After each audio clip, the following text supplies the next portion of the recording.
Brilliance Audio presents The Caretaker by Thomas William Simpson. And if any mischief follow, then thou shalt give life for life, eye for eye, tooth for tooth, hand for hand, foot for foot, burning for burning, wound for wound, stripe for stripe. Exodus, chapter 21, verses 23 through 25. Part 1. The Offer. The trouble began with a letter. Actually, the trouble began long before the letter. The trouble began when Carl Patrick Donovan's father received that notice of foreclosure from the bank. But there's no need to step back quite that far, at least not yet. There will be plenty of time later to sort things out. Let's start with the letter. It arrived certified. Sam had to sign. Gunn should have signed, but he was away, wheeling and dealing. So Lou, the postman, a shy and retiring type who collected old comic books and hiked in the mountains for recreation, assured Sam she could sign. The legal-size envelope was addressed to Mr. Gunn Henderson, 1271 North Sycamore Drive, Alexandria, Virginia, 22313. The return address was simply Creative Marketing Enterprises, Post Office Box 424, Amagansett, New York, 11930. A quick glance at that return address, and Sam decided it must be some kind of sweepstakes notification.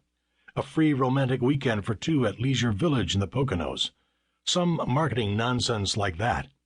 But then, right on cue, before Lou even stepped off the front porch, the telephone rang. Sam picked up in the downstairs hallway. "Hello? Mrs. Henderson?" "Yes?" "Good morning, Mrs. Henderson. How are you today?" A salesman. She knew immediately. Married to one, Sam could smell a salesman a million miles away. But what was this one selling? Long-distance phone service, magazine subscriptions, swimming pool chlorinators? They didn't even have a swimming pool, though Sam wanted one. Sam loved to swim for exercise. "I'm just fine." "I'm sorry to bother you, Mrs. Henderson, but I was wondering if your husband, Mr. Gunn Henderson, was home this morning." Sam did not make a point of telling complete strangers the whereabouts of her husband. Many years ago, during a youth some might call sheltered, her parents had instructed her never to talk to strangers. Sam had carried these instructions with her into adulthood, then passed them on to her own well-protected offspring. And as a viewer of the local TV news in the Washington metro area, she also possessed an irrational fear of men who broke into homes, raped women, and stole children.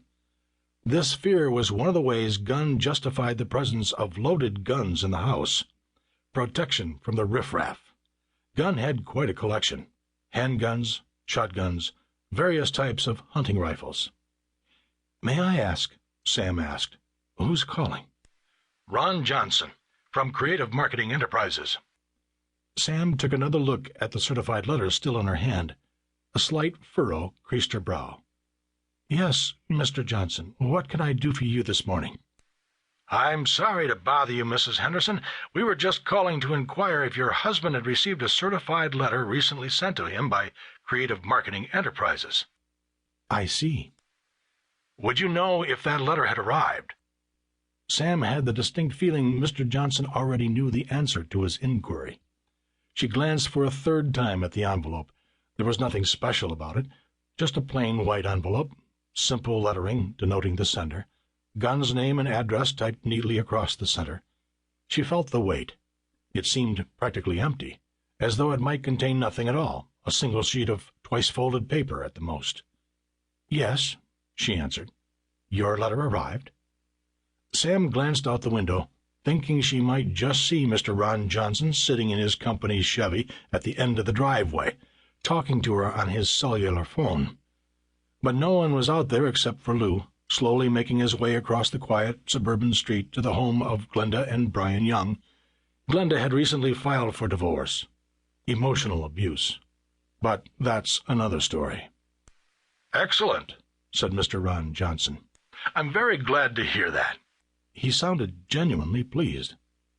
Samantha would find out later, much later, after it was too late, that there was no Mr. Ron Johnson employed at Creative Marketing Enterprise.